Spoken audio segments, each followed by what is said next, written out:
Hello and welcome to this special broadcast. We are at ONGC in Betul and we have a very special guest with us, India's Petroleum and Natural Gas Minister, retired diplomat Hardeep Singh Puri. So I'll start with the week. How has been the week? We have just concluded. So are you satisfied with the progress that has been made here? Satisfied would be too mild a term. No, I think the week has been phenomenal. Let me start by sharing my anxieties with you.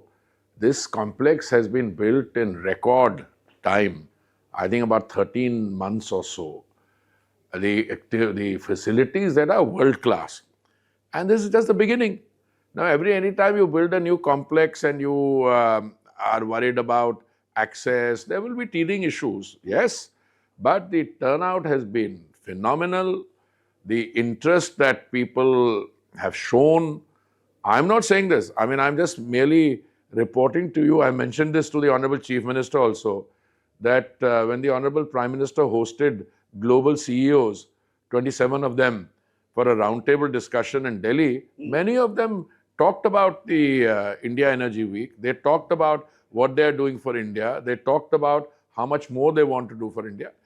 Look, the short point is that today in the evolving global energy discourse, which involves a lot of stakeholders. There are the producers, there are the consumers, there are the technology providers, there are the shipping company. India has come to occupy center space. This has been in the making for some time. It's not said happen something now. We have a domestic market where we have to ensure that 1.4 billion of our citizens keep getting uninterrupted supply of energy at affordable rates. I think the Prime Minister has ensured that. Plus, the global turbulence, and there's no shortage of that. I mean, you can look, you just have to open either a newspaper every morning or you have to open, social media, and you will immediately turn around and see where there are global hotspots. All right, there are concerns. I think there are people who are paid to worry about those concerns, but the Prime Minister has ensured that those anxieties or shockwaves don't get passed on to the domestic consumer. That's saying a lot. I'm asking you this question, sir, because of your experience in diplomacy. And this ministry has become very crucial right now because we are looking at the world and we are witnessing petro-diplomacy or oil diplomacy. No, I don't, I mean, diplomacy has never been just political diplomacy. There's always been an economic component. So I don't get excited when I heard terms like petro-diplomacy. Yes, your external relations and the fact that you are now a major consumer, major buyer, that the world says that in the next 20 years, 35% of the increase in global demand will come from India. Also, that you are a very major refiner, a major exporter. So I think as we proceed, move towards 2030, our economic size will double. All right, you will go from being a $4 to a $10 trillion economy. Not by 2030, a little later. But on the road to Viksit Bharat, energy, which is 2047, 21 years from now, energy will continue to play a vital role. It's already a major revenue provider. It is also a very major lifeline. I mean, and the nature of that lifeline is changing. It's no longer just petrol and diesel. Now you've got CNG, compressed natural gas. You've got green hydrogen coming on, you've got CBG. The fact that a government is able to do that, I think speaks volumes for the farsightedness of the Prime Minister and the decisions he has taken. So how are you looking at this global turbulence, and when one superpower pressurizes rest of the world solely on the basis of oil and petroleum? Because of your experience in diplomacy also, how do you think it should be tackled? No, it should be tackled exactly the way the Prime Ministers and the team is tackling it. First of all, don't react to every statement you make. If somebody says something in a podcast and you start reacting. Look, the proof of the pudding, as they say, lies in the eating. Means what? Means that if one door closes, two other doors open. If we were buying from 27 countries, we are buying for 41 countries now. Canada, with which we were having problems dealing with, my community, some fringe elements, today, which has got huge reserves, they want to sell to us. I'm never sure that the causality or causation for anything is in one factor. To say that energy is the cause of global friction, I don't buy it. In fact, the more and more energy is coming on the global market, It's being leveraged. everybody leverage. If you are a smart individual or a smart country, you will leverage. But you will also test the waters. कि कहाँ तक leverage हो सकती है.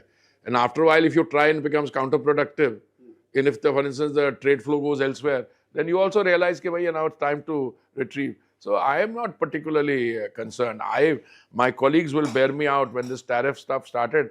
I'll say, देखो, the trader and trade flows have an autonomy and a propulsion system of their own. So if, for instance, my exports to one country get slightly stopped, well, we'll start exploring other markets. That's what's happening in, say, seafood. It's happening in ship. But I'm very hopeful that apart from the India-EU FTA, we'll also have a trade deal with the remaining countries. We won one with EFTA, we've got EU, we've done arrangements with the Australians, with the, I'm sure the Canadians will also want it, and the United States. I think this is work in progress and will happen. But having said that, do you think that a trade deal with United States goes on a back burner considering the present scenario, and the trade deals with other nations takes precedence? Will it go on the back burner? Not at all. Not at all. I think, in fact, it's only a matter of time. Although it's not for me to make the statement because the line minister is Piyush Ji. But if you ask me this question in a personal capacity, which I'm answering in a personal capacity, I think the trade deal with the United States is also around the corner. I think the negotiating teams have done their work, and now it will go for political approvals, etc. How do you see, sir, because of your experience in diplomacy, also the global order changing right now with the EU-India FTA? We have spoken about the hypocrisy of the West in the past. Do you think there is any substantial change in that position? No, I don't see the global order changing in the sense that it's going to be reordered in any way. Since it's not going to be reordered. I think three things that you have to watch out. The global institutions are under severe strain. I mean, the post-1945 Second World War order was essentially anchored in the United Nations, in the Fund and the Bank, the Bretton Woods institution, and today in the World Trade Organization. Yes, there is a question. I mean, I just saw one important country, a permanent member of the Security Council, has just taken a very strong pot shot against the Secretary General and said that, your characterization of what happened in Crimea is so very different from your characterization of what happened in Greenland. I mean, this is the kind of, I'm just quoting two parties to you.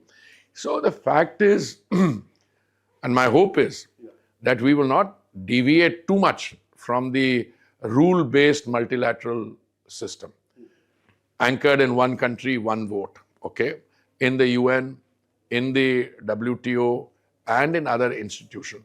And that the current phase of uncertainty and turbulence is something which will be, either it will go away or we'll navigate through. So, but when a country like Canada openly says that this present global or rules-based order has been a mirage, don't you think that speaks volumes about what's happening right now and how should what India the Canadian said was, I think he was referring to his Prime Minister's speech at Davos, which has been widely hailed by a lot of people for understandable reasons. But what he was saying is that, it's time for middling powers to reinforce the rule-based multilateral system. Again, because I'm coming to United Nations because you mentioned it very appropriately. Do you think there needs to be substantial changes in the structure of the United Nations, or whether it has become obsolete in the course of time? I wouldn't say it's obsolete. You see, every system is devised for a particular context.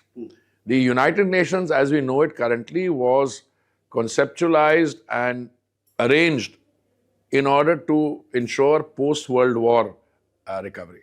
That is 1945.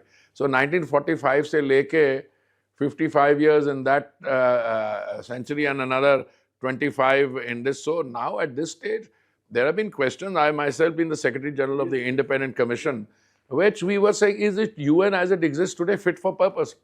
Clearly it needs change. It needs change. Countries like India, which have now so much heavy lifting to do, whenever it's a disaster relief or it's energy, we should be permanent members of the Security Council. I mean, if you look at the composition of the Security Council, I'm not on a public platform saying that some of them shouldn't. But countries like India deserve to be. Tell me any other country in the world which is growing at 7.5%, where the IMF has revised this thing, where we are good global citizen. If there's a pandemic takes place, we supply medicines to 150 countries. We are, if there's a disaster, tsunami takes place, we send rescue and relief. If you don't deserve to be a permanent member, I don't think anyone does it. But by the way, the issue is also different. Issue today is that the permanent members of the Security Council are locked in a very difficult situation. They don't get a Security Council resolution anymore because the Chinese and the Russians on the one side, the Americans on the other, and the British, French now seem to be playing one against the other. Yeah, so my final question to you and regarding the ministry, and that's regarding, you have also spoken on record in the past regarding getting the petroleum products in the GST regime. No, we have always recommended that, and I think it would be a very good idea to get this in GST, particularly gas, I think, is the idea. But you know, the issue is that the GST Council's decision-making process is based on unanimity.